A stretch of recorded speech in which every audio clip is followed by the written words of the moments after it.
crossroads. We're at a crossroads because we're out here in the woods and we love riding our bikes, but on the other hand, we got to look out for nature laws. People that go like, oh, motorcycles make so much noise and they're like dirty and they mess up the ground and tra-la. So we got to figure out a solution. And the best we could come up with is a bike that doesn't make the noise, a bike that handles better than the average bike, and a bike that has a lot more fun factor, power. Now, in trying to do that, we tried to simplify the design as much as we could. Get rid of everything that is unnecessary. And you'd think on a motorcycle there are no unnecessary things. So what is more elementary than a motorcycle? I'll tell you what. Do you really need a gearbox? Well, you do if you got your regular engine, your 2-stroke or 4-stroke, which has the torque of a, I don't know, of an anteater. But you don't if you have an electric engine, an electric motor, they say. So you might not need a transmission because of maintenance, because of the weight factor, because of ratios that you might not feel really comfortable with. So you might want to have a motor in the wheel. Now this puppy right here, this is able to churn out 320 newton-meters of torque. 320. That's a lot, okay? That's like your 2-liter diesel automobile. That is about 10 times as much as on a regular motorcycle. And I don't think this is gonna just burn up rubber like crazy, because on a regular motorcycle like that may only have like 20-25 newton-meters of torque, but it's got the gearbox because it needs that gearbox to multiply the torque. So with its ratios, you get probably around the same figure. You know, you get like 250-300 newton-meters of torque at the rear wheel, minus losses, friction losses. Well, you don't hear. The motor is in the wheel, meaning no mechanical losses. So what you get at the wheel to be able to transfer, to put down to the ground, is what the motor produces, and that is it.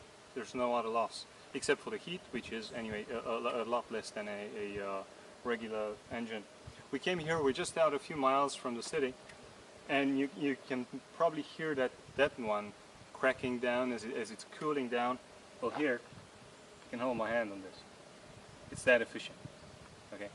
Almost every bit of current that comes from the battery to the motor is transferred into mechanical work. There's almost no loss. It's over 90% efficient. Now, you might say, okay, so we got one motor. Does it handle as good? Does it feel as good as your average bike? Well, to feel even better, we added a second motor in the front wheel. Now, normally, this you can switch on and off. I keep it on all the time because you don't like, when you ride on ground like this, when it's level and dry and everything, you don't really feel it, you know, contributing. Of course it is contributing, but you don't feel anything special. But when it gets down to the nitty-gritty, when it gets muddy and dusty and sandy and everything, then you feel it. Like when you're in a corner leaning in and you twist on that throttle, you can feel it get up and go. You can feel it turning in. Besides, when you really stick it into a mud pull, you really feel then the front wheel contributing. You really feel that it's pulling along. What's really funny, when you climb a steep incline with the front wheel on, then your real wheel stops fishtailing around. You just climb in a straight line because it doesn't have to push all the way to the bike up. This is helping as well, and it's pulling the bike, so it just stays level, it just stays straight, which is great. Okay, for riders like me. Okay, I'm not your stunt rider. I'm just a regular guy. The second reason why we opted for in-wheel, for hub motors, the way they call it, is so we could make the most space available for the battery. Now, battery you see here is 5.2 kilowatt hours. It can store 5.2 kilowatt hours of energy. That is the same that the BMW i8 has. The same capacity. It's not the same battery, but it is the same capacity. And the BMW i8 can pull 35 kilometers on one load. on one charge. This we estimate in regular conditions with, you know, having fun driving, we can probably pull like 55, 60, and that's, you know, really going for it. If you go conservatively, it could be 70, 80. Now this, mind you, this is a test bed. Okay, it's not the final product, hence all the wires and all the unfinished surfaces. The final test product will have about 10 kilowatt hours, so double that capacity, which can pull you easily 100 kilometers in off-road terrain. It's got a lot of nice stuff, so why don't we finish the intro here and get on to some riding.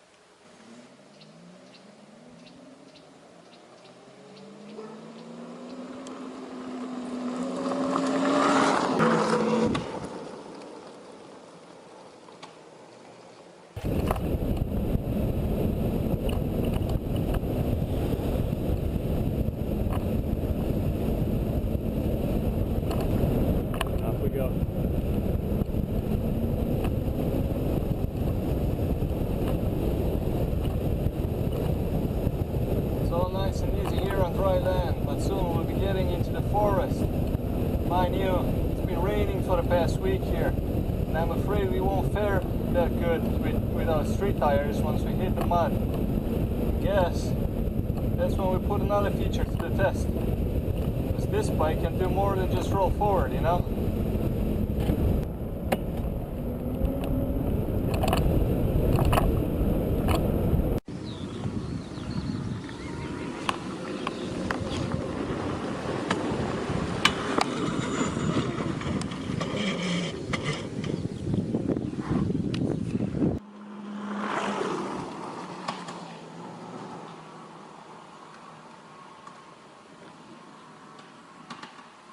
As excited about riding as we were, it turns out we were right about the mud.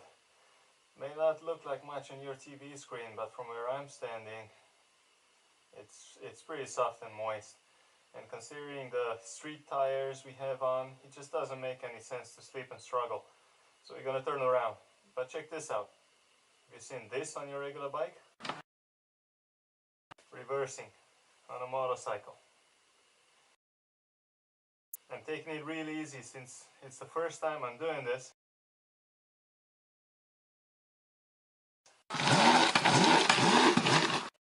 Huh?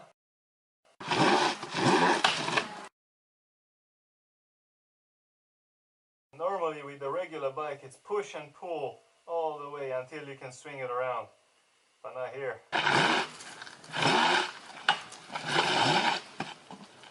And that's it.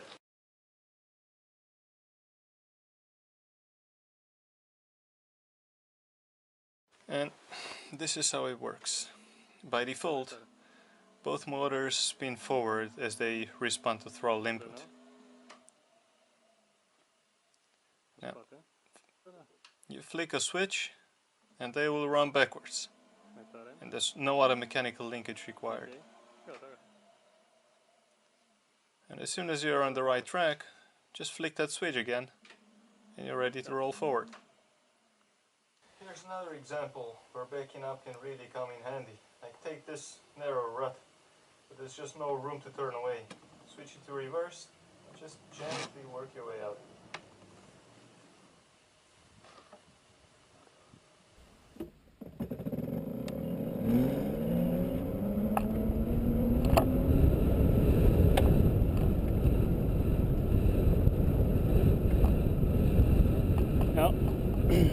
I don't know about you, but to me, this is one of the finer things in life. Just roam in silence, enjoy the view. And this bike gets you there.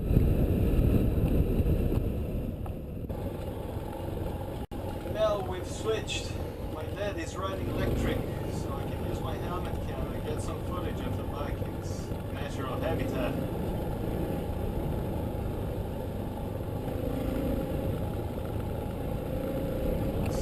Are still on the stiff side, rideable, but rather stiff.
I want to talk to you a little about suspension.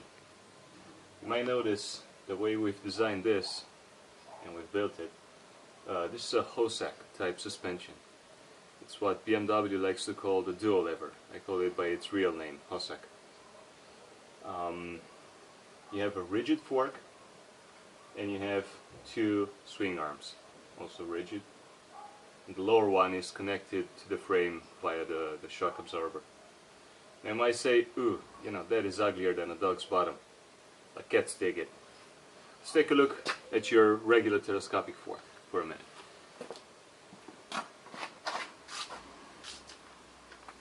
You already know this picture. What is the other drawback with telescopic forks? They dive under braking, for one. When you apply the brakes, all the mass transfer from the motorcycle goes up here to the headstock, onto the fork, and down to the wheel. Because that weight transfer needs to be taken over by the ground, needs to be transferred into the ground. And the only way for the suspension to accomplish this is by compressing. Because as soon as you apply pressure from upwards, the suspension will compress. When you do that downhill on a bumpy road, the suspension will compress and compress and compress and not have time to rebound. And you bottom out. Plus you lose a lot of braking efficiency when you do that. With this, the mass is being transferred naturally via the swing arms. There's no other way. It goes into the fork, onto the wheel. Now these are rigid, they cannot compress. And by adjusting the positioning of the shock absorber, you can dial it in such that actually even under the hardest of braking you will not have any dive. Actually, you might even dial the suspension so that you might squat on the braking, but you don't necessarily want to do that. The other thing is that this whole assembly weighs a lot less than your regular suspension, because this is just a few chromoly piping, where you could do it out of aluminum or whatever. And also for us manufacturers, this is important because instead of two long, 1 meter long shocks, you only have one small one, and all the rest is parts that you can easily manufacture. Also, an added bonus is the stiffness, the rigidity of it.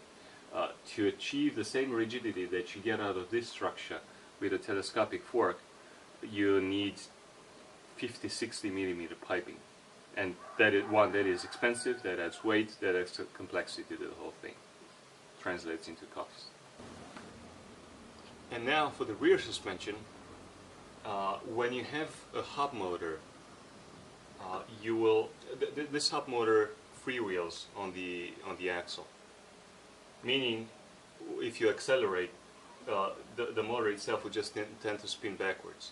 So you need to take that torque, that spinning torque, and transfer it onto the chassis, so that the wheel actually spins forward the way you want it to.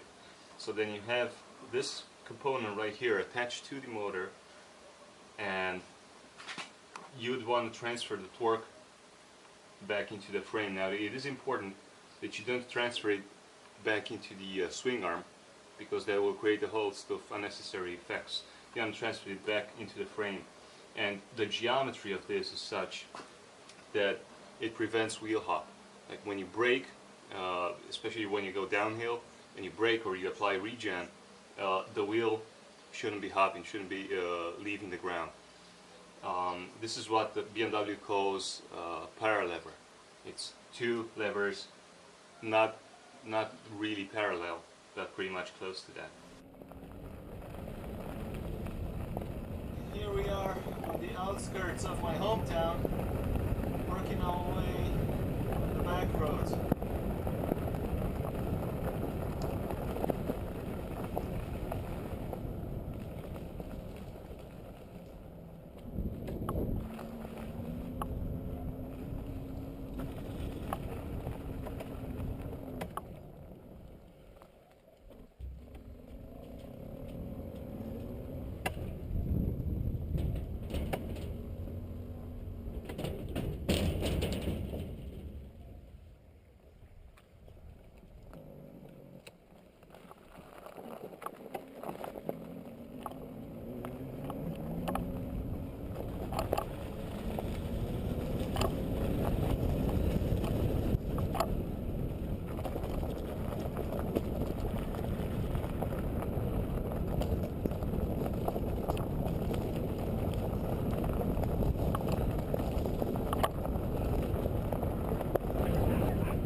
gravel, over sand, and he makes for one hell of a slip if you don't pay attention.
Regen is actually strong enough that it could lock up the rear wheel. I can feel the bike fishtailing a bit now. It is really sandy down here, really loose soil.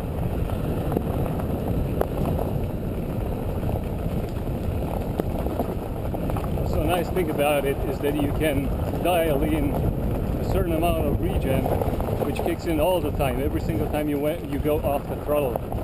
So that kind of mimics the engine braking, and you can set that to the amount you consider appropriate.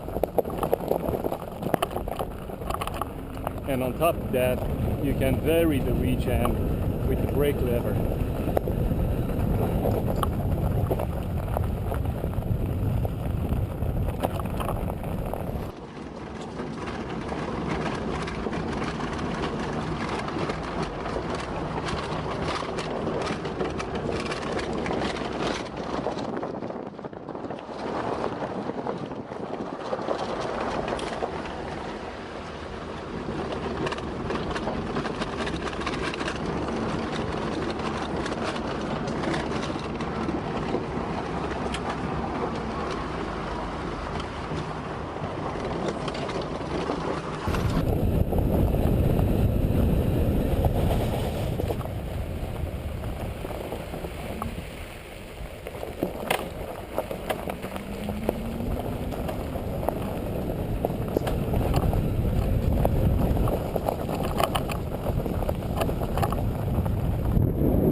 It's time for some smooth tarmac.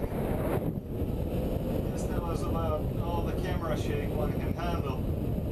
Smooth sailing from here on. We're only doing about 80 kilometers an hour now. As both motors are set up for maximum torque at low speed. Higher speeds are doable easily, and it all depends on your controller configuration.